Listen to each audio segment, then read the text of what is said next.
کسی بھی مسلمان کے متعلق بلا وجہ شرعی اپنے دل میں بغض و کینہ رکھنا ناجائز و گناہ ہے۔ سیدنا عبد الغنی نابلسی علیہ رحمت اللہ الکوی فرماتے ہیں حق بات بتانے یا عدل و انصاف کرنے والے سے بغض و کینہ رکھنا حرام ہے۔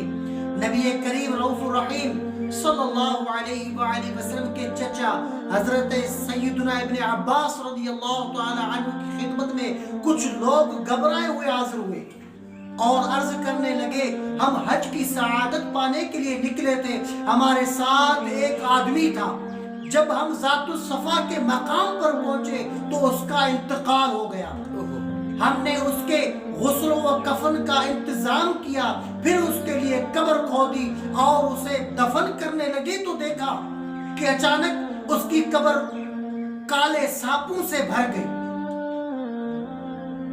ہم نے وہ جگہ چھوڑ کر دوسری جگہ کھودی تو دیکھتے ہی دیکھتے وہ بھی کالے سانپوں سے بھر گئی۔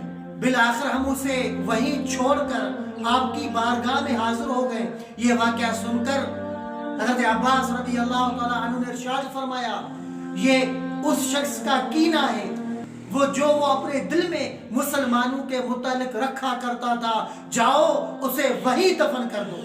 ایمان والوں کے کینے سے بچنے کے لیے دعا کیجئے۔ سورہ حشر آیت نمبر 10 کو یاد کر لینا اور وقتاً فوقتاً پڑھتے رہنا بھی بہت مفید ہے۔ وَلَا تَجْعَلْ فِي قُلُوبِنَا غِلًّا لِّلَّذِينَ آمَنُوا رَبَّنَا إِنَّكَ رَءُوفٌ رَحِيمٌ، اور ہمارے دل میں ایمان والوں کی طرف سے کینہ نہ رکھ، اے میرے رب تو غفور بھی ہے تو رحیم بھی ہے۔